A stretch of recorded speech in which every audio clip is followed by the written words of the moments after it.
Good morning, everybody. It's first thing in the morning. It's been raining all night.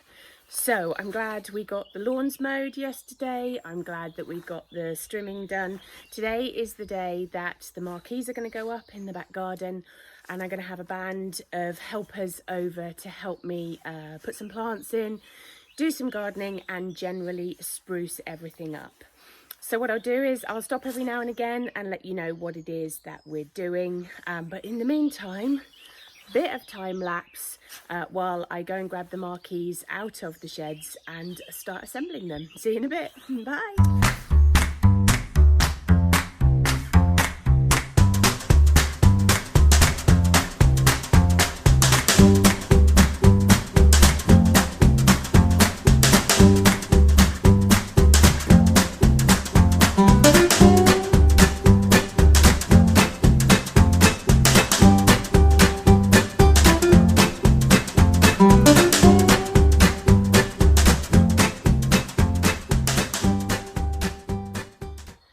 Just to give you a little bit of an insight into the marquees that we use, we invested in them a couple of years ago now, probably a bit longer than that because of last year, just because I have been doing outdoor shows in the past, or I've had to set up a stand somewhere, and so we invested in proper marquees rather than gazebos, because the gazebos we found, just the sort of garden variety, flap about in the wind. I have used those in the past, but they tend to annoy me more than anything else.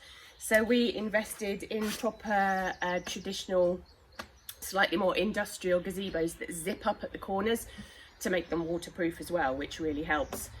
And of course, they're purple because if people are trying to find me in an enormous trade show, then I can say, look out for the purple marquee. And of course, it's my brand colour, so that it hopefully resonates in people's heads. So I'm going to start putting it together now, which is easier said than done, has to be said.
There we go.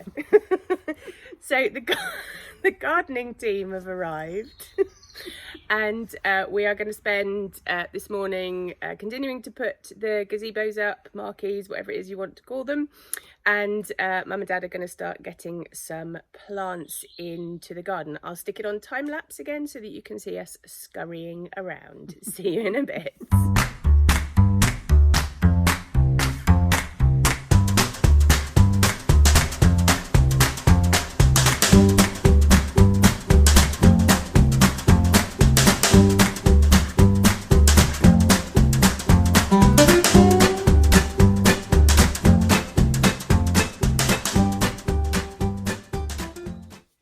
So I've just started putting up the inside of the marquee and I wanted to let you into a handy hint. If you're thinking of investing in something like this, I used to buy the cheaper kind of garden variety marquees, but they flap in the wind. And so what we've done now is invest in ones that zip up at the corners, and then hopefully everything is waterproof, and then we can tent peg it all down, and then it doesn't let the rain in, which when you've got delicate picture framing and wooden screens and oak frames and all of those kind of things, makes life an awful lot easier.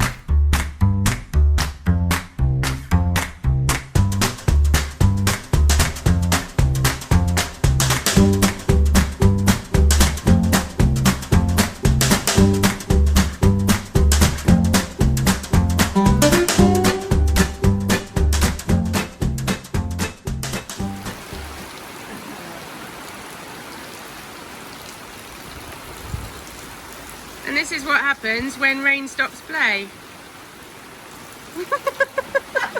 Ever practical.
So the marquee is pretty much up now. We've got a couple of niggly things, which actually the rain helped with quite a lot because it made us see where the gaps are.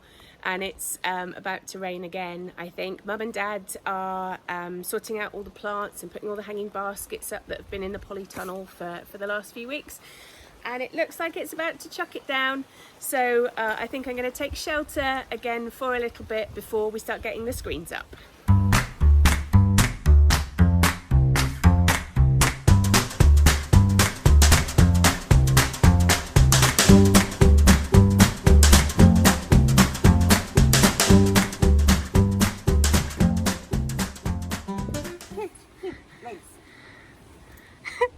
So, Kitri, what do you think of the exhibition?